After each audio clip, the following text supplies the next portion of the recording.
If you have been working on stretching your hip flexors and you find that you are still sore and uncomfortable when you get up, then stay tuned because these 5 moves are going to finally get you feeling and moving better.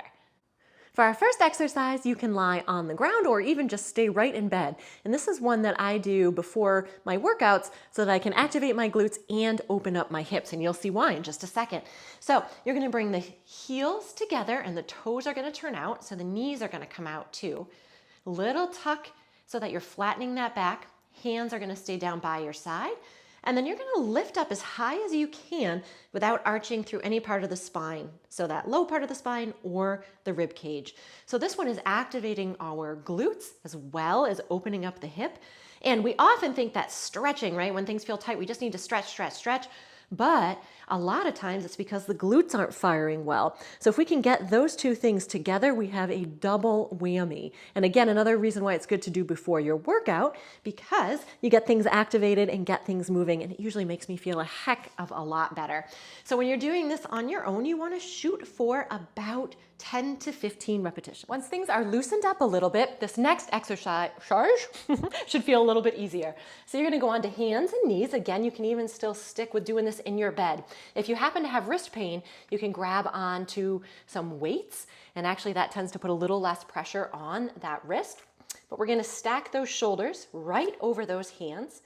I'm going to make sure that I'm in my happy spine place, my belly button is tucked in, and everything hopefully is level. My gaze looks not down at my legs, which is really tempting to do because you want to see what you're doing, but at a little bit of an angle depending on your neck position so that you keep that nice and straight. You can either tuck your toes or keep them flat. Feels better on my feet to actually keep them this way. I'm going to take this leg and I'm going to lift it right out to the side. Now, as I'm doing this, I'm trying to keep my pressure fairly even through both hands and through this other leg as well that's on the ground. You want to be careful that you don't do this here, right? You want to stay nice and steady in that spine. Sometimes I'll have people put a phone over their back so they make sure that they are staying in that straight position. Starting out, if you're just starting with this exercise, you're just going to do exactly what I'm doing here and come back and forth. And actually, as you go through, you'll find that you probably can lift a little bit higher as that hip opens up. And for this one, we're really using those side butt muscles. As this gets a little easier to really kick in those glutes, you can actually hold it for 3 to 5 seconds and then come down, still sticking with that 10 to 15 repetitions. And then once you do one side, you're going to switch and do the other side. Now, if this is still too much on those wrists, if you come down onto those forearms, you can. It just changes the angle a little bit. It's a little bit harder on the shoulders for this one. So just keep that in mind when you go for this one. This next one, a little bit still more advanced, but we're staying in that same position. So kind of reset yourself if you can. This time the leg is actually coming straight up. As you do this, you want to lift that leg as high as you can without arching into the spine. So I like this one because I feel like it activates the abs a little bit more, which we always want to work on when we're talking about the hip because it's part of the core and so is the hip. So you're coming straight up, which should get you a little bit of stretch through the front of that hip, and again, really activating into those glutes. And keep that phone across your back or a fabulous partner who's willing to watch you do this one as well. For our next one, we are back on our backs again, and you do want to do those others first. It makes this one a little bit easier to do and you'll get a little bit more motion with this. So this one is just a hold. Yay! So really and truly, the stretch itself, if it's my left hip flexor that's bothering, I'm going to show you with this leg. Clearly, if it's both, make sure you do both. But you are going to bring that knee up towards your chest as much as you can.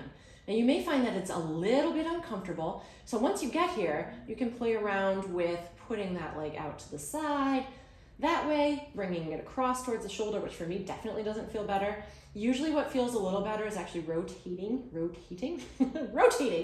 that leg out a little bit, and it definitely does for me.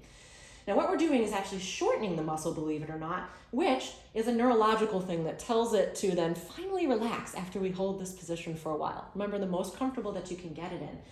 So make sure that you got a clock or a watch handy with a second hand because you truly want to hold this for a good 90 seconds.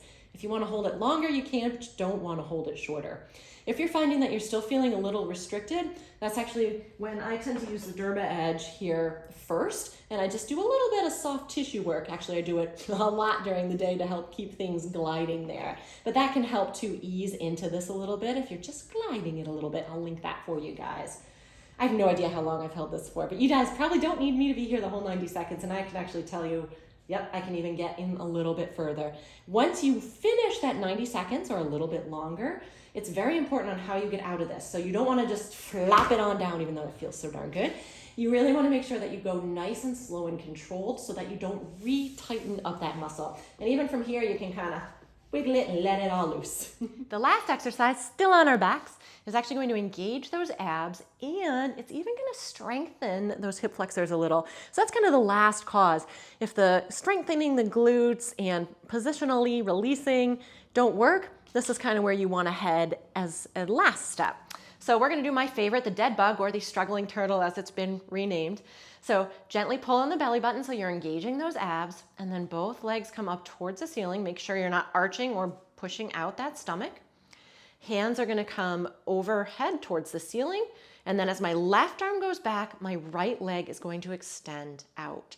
So as I do this, I'm now using this leg, using those abs, and I'm getting a little bit of a stretch out here too. Oops, I'm moving my arms too much. So you're alternating sides here. And again, you're stretching and lengthening out as much as you can towards the floor without changing that spine position, right? That's important. So around 20 or so reps because you want to shoot for about 10 on each side.